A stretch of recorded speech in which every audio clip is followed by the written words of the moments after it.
Leader Boehner, how do you think President Obama's speech will be received tonight by members of your party? Well, I expect the president will do a marvelous job tonight. And I think our members will appreciate it as much as my Democrat colleagues and the American people.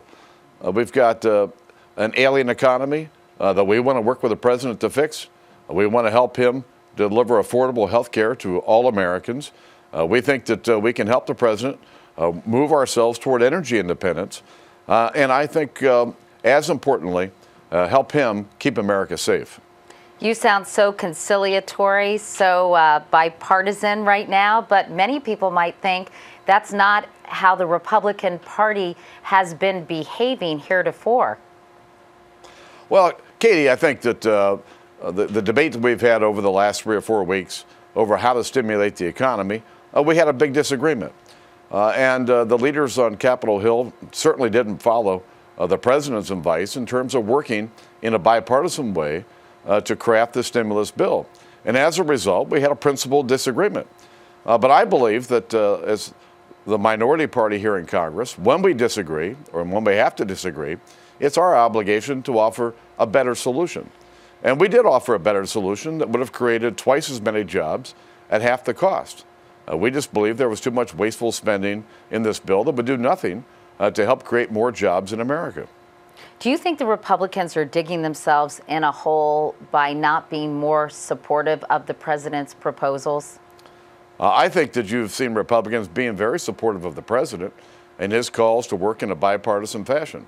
I was at the White House summit yesterday, participated in a breakout session on Social Security, and it was clear that Republicans were glad that we were there. We thanked the president for holding this summit because the long-term fiscal crisis that we face has to be dealt with.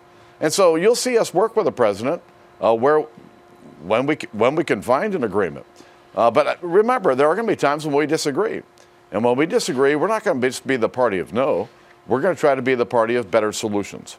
So when it comes to, there have been articles written, Leader Boehner, that the Republicans are going to, in essence, resurrect Newt Gingrich from the early 90s and block everything the administration tries to do in order to reshape your party's image. That's not true?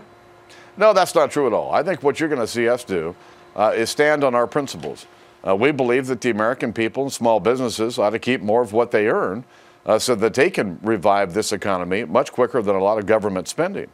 There's a lot of things where we can work with the administration if they'll work with us. The problem thus far has been the leaders, Democrat leaders here in Congress, have not really heeded the president's call to work in a bipartisan fashion to put these bills together in a way that includes ideas from both parties.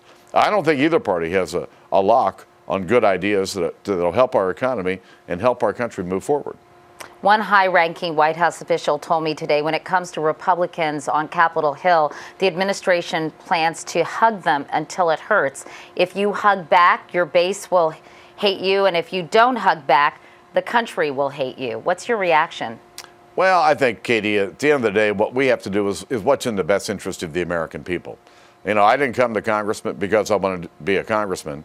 I came here to do my best for our country. And that's the important part. If we always keep in mind what's in the best interest of the American people, I think we'll get along just fine. A recent CBS News poll shows that 53% of the American public fully backs the stimulus package. 63% of people we polled thought the Republican opposition to the stimulus package was for political reasons. So are you out of touch with the American people? No, I think as this plan begins to unfold and people begin to see how some of this money is going to be spent, they're going to be as upset as we were. At the end of the day, we have an alien economy that needs help. And we applauded the president for moving quickly on dealing with the economy. It's just that the package that was put together here on Capitol Hill, in my opinion, didn't meet the requirements of creating more jobs and preserving jobs in America. And at the end of the day, we believe that allowing American families and small businesses to keep more of their hard-earned money would revive the economy and create more jobs and preserve jobs better than the plan that was developed here on Capitol Hill. If that's the case, why are the Republican governors of both California and Florida supporting the Obama administration stimulus package, and why is then Charlie Crist enjoying a 72% approval rating in the state of Florida? Well, listen, if you're a governor, you're in a little bit different situation. You have a constitutional amendment in most states where they have to have a balanced budget. You've got an economy that is ailing, and their revenues are plummeting quickly. And as a result, they're trying to find a way to grapple with their problems. And some governors are going to take the money, some aren't. Some are going to take part of the money, some aren't.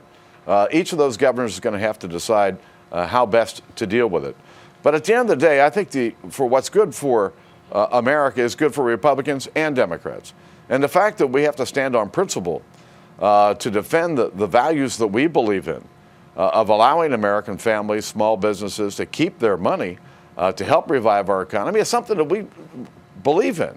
I used to run a small business. I know how this works, and I know how you to create jobs. And you don't create jobs by having a bunch of big government spending programs that will grow the government, but do nothing about creating and preserving jobs in our country. Meanwhile, President Obama says he wants to cut the deficit in half in 4 years. Do you believe that's realistic? Well, the way they're growing the deficit this year, it shouldn't be much of a challenge, because I believe the deficit by the time we get to the end of the year is likely to be $1.5 to $2 trillion. And to have it over the next 4 years shouldn't be a big challenge. I think the goal, frankly, ought to be higher than that. We can't continue to pile debt on the backs of our kids and grandkids to think that we can buy our way to prosperity. This is not the kind of answer that most Americans want. Finally, Utah Governor Jon Huntsman, who supports the stimulus package, told the Washington Times this morning, quote, "I don't even know the congressional leadership. I have not met them. I don't listen or read whatever it is they say because it is inconsequential completely." What do you make of those comments? Listen, all these governors are busy running their states. I've not met Governor Huntsman myself.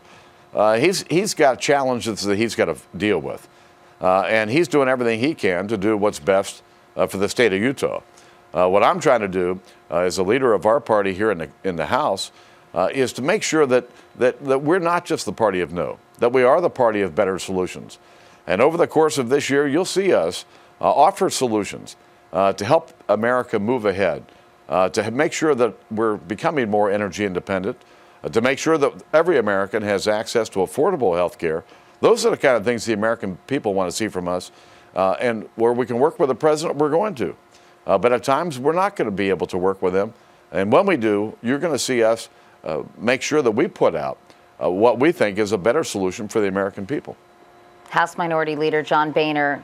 Leader Boehner, thanks so much. Katie, thank you.